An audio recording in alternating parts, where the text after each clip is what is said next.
Hi, this is Willie Bearden, and you're listening to the Propaganda TV podcast. I'm here today with my partner, George Larimore, and this is our first podcast for Propaganda TV.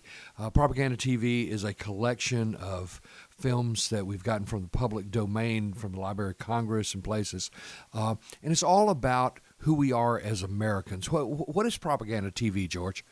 Propaganda TV was based on a lot of you got to see this moments. Yeah. When we were first working together, we would look at these films on these various websites, and they're films made by and for the government, all of which were for the purpose of persuading, manipulating public opinion. And we would say to each other, you got to see this, you got to see this. Yeah, exactly. And we had those you got to see this moments for a few weeks, and then I think at that point we really knew we were on to something, and that the fact was that even though these films were around and they were available to the public, nobody had ever curated these things. Nobody had ever kind of swept them all in a pile and sorted them out. Yeah, sorted them out and put some categories in there and put like things beside one another. Just for those of you who are listening, and we really appreciate you being here today, obviously there is a lot of propaganda that came out of the Cold War. So there are a lot of films related to that. But there are also films that beat the drum for America during World War II, in the period when we were an isolationist country and after we got involved in the war. There are also films about public morality, which might surprise and shock you. There are cartoons that are pure propaganda, and there are all kinds of things that you don't expect to see. And again, it's propaganda, but we don't see propaganda as being entirely a negative thing. Yeah, exactly. I remember we found this film one day about personal hygiene, and we started thinking about this, and it was like, people going into the Army in the 40s and 50s, some of these people were really rural people, and they didn't have access to indoor plumbing and things, so they didn't take a bath but maybe once a week. And so, they'd kind of propaganda the soft push to get people to bathe and quit stinking up the barracks. There are other films, like, for example, films about the civil rights era or the civil rights momentum in the country, in which the American government really has taken a position of, let's try to show people how to do the right thing and what the right thing is. Yeah, that's a perfect example, because someone was questioning us about, well, why would anything in the civil rights movement be propaganda? It wasn't. It's not the way we normally think about propaganda, but it is the government saying, hey, listen, maybe you haven't thought of it in this exact way. And so that was where the government did step in and tried to kind of teach us and really teach us to become more compassionate and more open to the changes that were bound to come. At the same time, the government spent a lot of time and effort and a tremendous amount of money teaching us to be afraid of the communist threat. I mean, out of all the things that are out there, there are probably more of those types of films than anything. Yeah, and I'm going to play you a little clip right now just to kind of show that. He's duck and cover, duck and cover. Duck and cover. One of my favorites. Yeah, we hid under our desks down in the Mississippi Delta when I was a kid. Hey, but the thing that we really want to talk to you about today is this is our first podcast. And we were looking at this film a few weeks ago, and it's called America Lost and Found. And it's a documentary about America during the Depression in the 1930s. It was made in the 1980s out of elements such as newsreels and feature films and photographs.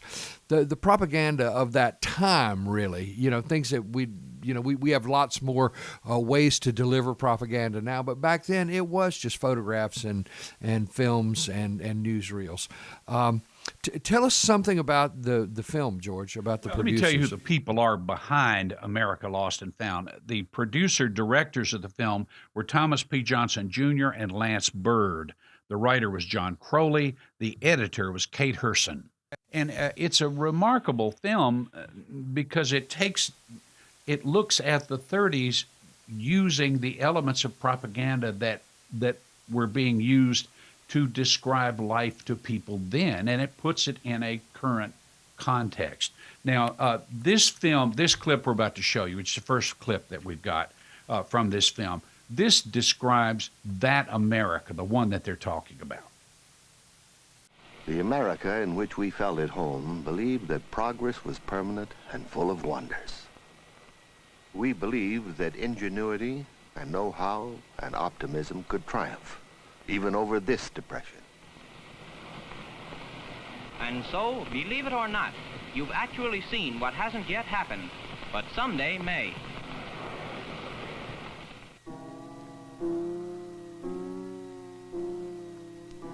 The America in which we felt at home believed that you made your own luck and that failure resulted from bad character. In America, everyone has an equal chance. In America, there is always a fresh start.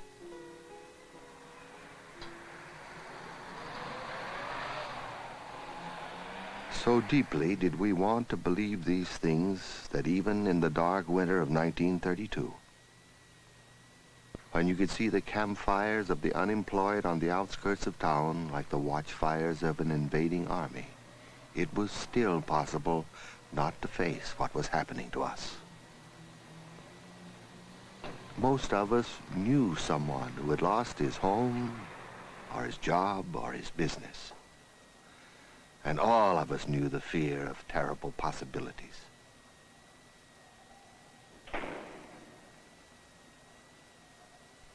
But we were losing more than jobs and homes and businesses. We were losing an image of ourselves, a vision we had long held, a vision of what Americans were like, of what America could be and had been. You know, the Depression is something that lots of our parents and our grandparents, dealt with, when they were coming up, and it certainly put a stamp on their generation. I remember so many parents were afraid to spend money because during the Depression there was no money. It's very hard for us, in the 2000s to think about this and to understand that that was the reality. Yeah, our parents would hold on to jobs that they may or may not have enjoyed doing, but they held on to those jobs because during the Depression, everything, your feet could not be knocked out under you at any time. Now, a lot of people are not familiar, or some people may not be familiar with exactly what the Depression was, and we can't tell you the entire story, but to tell you a little bit about it, it was, simply put, the most extreme economic downturn in the history of the industrialized world, bar none. Now, one of the things that led to the Depression was speculation in the stock market. Now, Willie, you were telling me a story about Joe Kennedy, the father of the Kennedys, and how he knew that there was a problem. Yes, he could kind of feel this looming, and he said, and I paraphrase, but he said that when he was coming out of his building in Boston, and that when he would stop and get his shoe shine man was giving him stock tips, and he knew that if it had gotten down to that point where everybody was wildly speculating on these stocks that were really, in many cases, not worth anything, then we were in trouble. So he kind of liquidated everything out of the stock market that he owned. And think about that. I mean, Joseph Kennedy was one of the richest men in America at the time. He had very, very little money in the stock market when it crashed in October of 29. He was making a lot of money off of prohibition, so that wasn't didn't have too much to do with stocks. But anyway, some kind of basic stuff about the Depression, in case you don't have a lot of knowledge about it. The stock speculation led to the overheating of the economy. The wealth in America doubled in the Roaring '20s, between 1920 and 1929, doubled. The banks had tremendous amounts of bad loans, unemployment was up, debt was up, production was down, wages were down, farm prices were down, and all that kind of came to a head on October the 29th, 1929, which is now called Black Tuesday. There was a panic. They sold 4 times as many shares as would be sold in a normal day, and the bottom fell out. And as Willie was just saying, millions of investors, big and small, were simply wiped out. Yeah, and just really everything in the whole economy was affected. Farm commodity prices, the economic output, sales, everything, construction businesses, they were devastated. The car industry was hit hard. By 1933, half of the banks had failed. Think about that. Half of the banks were no longer in business. Yeah, and it was a global thing. The complexity of the economy at the time is too hard for us to describe right now. But if you think about the global economy that we talk about all the time today, it was connected then also. In Germany, for example, which was especially hard hit, it added to an existing climate of political animosity and frustration on behalf of the German people. And it helped to allow Adolf Hitler to get into the position where he could take over the country as a dictator. Yeah. By 1932, the U.S. unemployment rate was 25%. There were 15 million people out of work, and really kind of from that we don't think about this a lot, but birth rates dropped. People lost their homes and businesses. Banks had failed, and it was a very, very tough time. I want to play you another clip now from America Lost and Found, and this is extraordinary. I mean, we're used to watching on the news or wherever people being interviewed on the street about whatever, fashion, clothes, the economy, crime, whatever, people giving their opinions on the street. In 1932, that was not common, and yet the people who produced this film, America Lost and found these clips. And what we're about to show you are interviews with three men who come to New York looking for work. And now, Clyde, tell us about yourself. Well, I'm from South Dakota, and my home's in Rapid City, a very small town, and I've got a girlfriend there, and the reason I'm in this large city is because she turned me down because I didn't have a job to show her good times, and she turned to someone that could, and that's why I'm in the large city of New York looking for work and forget my troubles. I'm from Cincinnati, Ohio, and when I was there, I couldn't get a job. I was living with my auntie. The money that she would give me, I would play horse races, trying to win, but every time I would play one, I'd pick the wrong horse. So I left out from Cincinnati for the city of New York, and so now I'm here, but seem can't get a job. And now, Charlie, will you tell us where you came from and what your purpose was in coming? Well, I came from Louisville, Kentucky. Came on a freight train and for adventure. For adventure? Most everybody that I know of that comes here is looking for a job. Well, I'm different. One of the very unfortunate things in connection with the Depression is the fact that so many people have left their homes to look for jobs in other places. My advice to all, everywhere, is not to come to New York. There aren't enough jobs here to go around, and it is very much better for all to remain in their own homes, with their own friends, and with those who can help them in their time of trouble and distress. Home. This is a film about home. These documents won't tell the whole story of the 1930s, but the story they can tell is a true one that should not be forgotten. A story about an America we felt at home in, and how we lost that home and found it again, and some of the adventures that befell us along the way. Wow. As you can tell from these interviews, there was desperation. Men leaving home, roaming, and searching for work. They were known as hobos because they hopped rail cars. There were over 2 million hobos during the Depression, including 8,000 women. We've all seen the images from the time: bread lines, soup kitchens, homelessness, hobos, like we were just talking about. But there were other impacts as well. The families started taking in boarders to live in their houses. People started growing their own food, making their own clothing. They would barter for goods and services instead of shopping for them.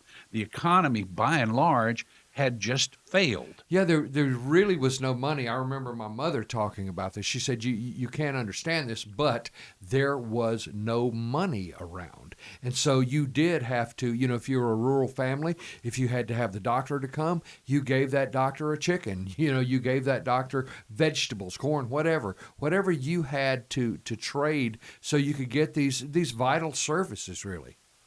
And everyone was thrown by the Depression. I mean, not everyone was thrown out of their house or lost their job, but people, industrialists and business people, didn't know how to function successfully anymore. Even people like the inventor Thomas Edison and the industrialist Henry Ford were affected. Now, here's a short clip at an event where the best and brightest young men, and they were only young men at the time, were invited by Thomas Edison to compete for scientific training. Edison's friend Henry Ford attended, and here are their voices. First, Thomas Edison.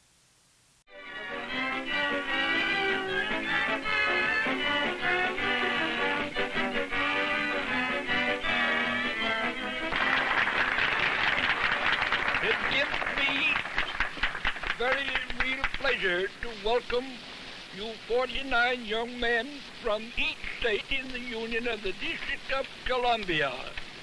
But let me say this to all of you. Do not count too heavily on your mental attainments. They are necessary to success. But remember always there is no substitute for hard work. No substitute for hard work. I think I've persuaded Mr. Henry Ford to say one or two words to you. Mr. Ford.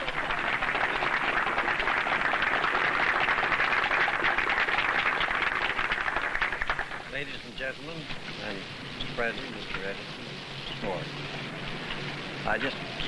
Ford. Young men, I just want to say one thing. That I am sure in my own mind there's no such thing as no chance. Thank you. No such thing as no chance.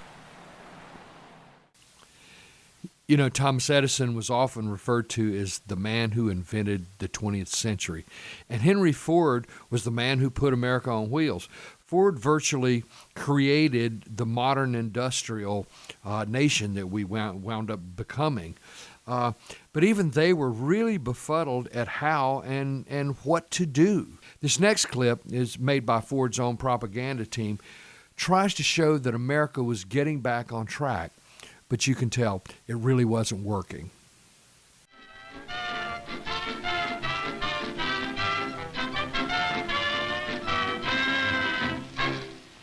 At the Ford plant, the minimum wage scale of $5 per day is reestablished. And here are just a few of the thousands upon thousands of workers who are profiting by that increase. No wonder there are smiles as these men move to and from work.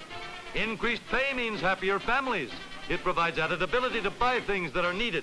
This means increased demand for motor cars. And this, in turn, means busier assembly lines and more and better paid workers. It means Detroit is regaining her stride.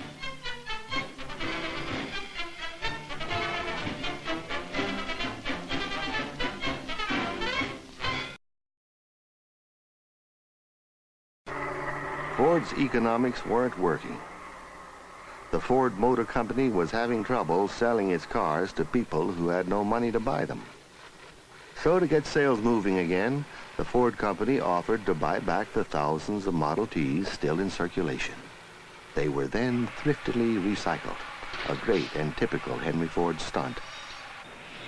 But it must have galled him.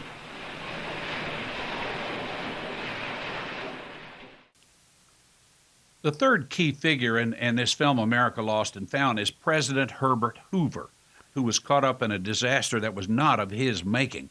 Up until that point, Herbert Hoover had been a success at everything he had ever done. He became a wealthy miner and a businessman. He retired as a millionaire before he was 40. In the World War I, he was a known humanitarian. He served extraordinarily well as the Secretary of Commerce from 1921 to 1928, where he was known for promoting efficiency. You know, during the disastrous Mississippi River flood of 1927, 6 Southern governors asked Hoover to take over relief efforts because he was so efficient that he had overshadowed even the president. He won in a landslide in 1928, but the Depression happened 7 months into his administration, so he watched while the economy spiraled out of control. In the summer of 1932, Franklin Delano Roosevelt was breathing down his neck during the presidential race, and Hoover ran headlong into a group of American veterans who symbolized the problems of the economically desperate.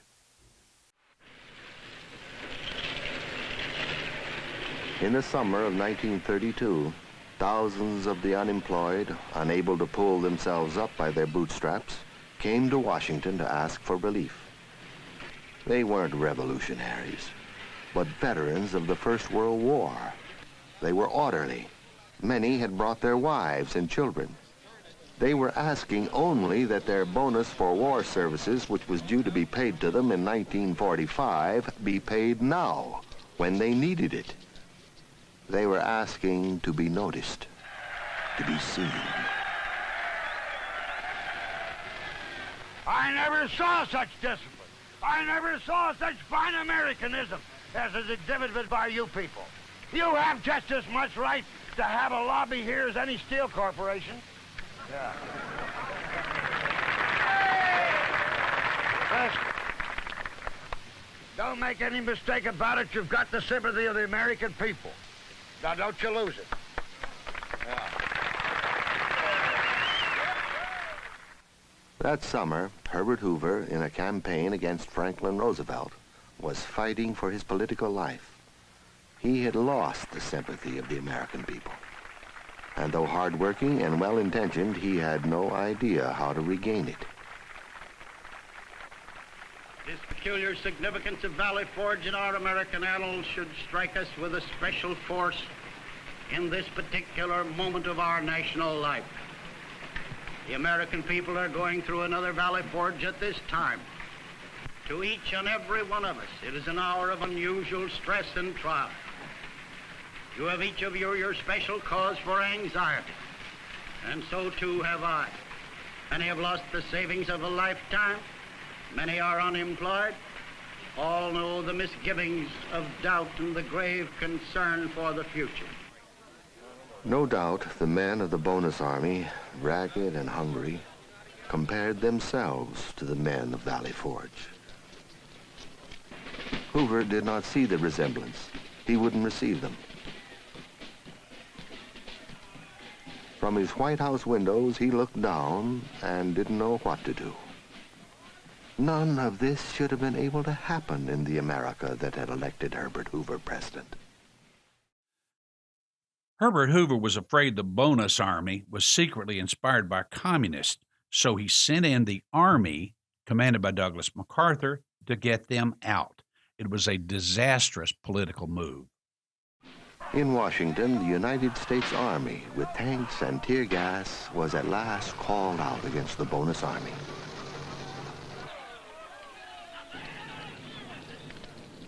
The shack village they had built out on the flats, where the Pentagon now stands, was torn down and burned. The vets were dispersed. No one knew where they would go or what would become of them.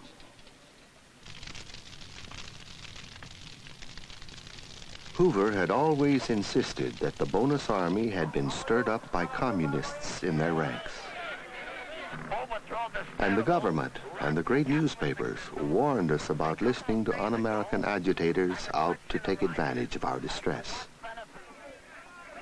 But if the army and the police were all that stood between us and Red Revolution, what had become of democracy? Had free enterprise failed? Would we survive at all as a people?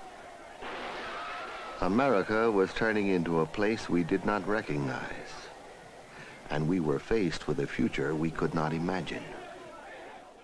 Herbert Hoover was faced with a catastrophic depression, but he still didn't believe government should get involved with the workings of the economy, and he didn't believe in public relief. You know, the government was not here to take care of its people. And, you know, you have to understand that at this time, we were the only industrialized country in the world that didn't have some kind of, you know, social security type program. Or unemployment insurance. So Hoover lost to FDR in a landslide. And FDR used the resources of the government to put people back to work on public works projects. The Works Projects Administration, known as the WPA, alone employed 8.5 million people. You know, today's debate over, like Obamacare, for example, shows us that there's an ongoing debate over the role of government in American life and American businesses. This is a really excellent film, a very smart film. It's called America Lost and Found. You know, you can get Propaganda TV on your Roku and your Apple TV.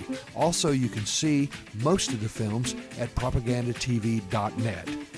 We are also on Facebook. We are also on Twitter. We'd appreciate very much if you'd follow us on both of those and share. Hey, tune in next time for the Propaganda TV podcast.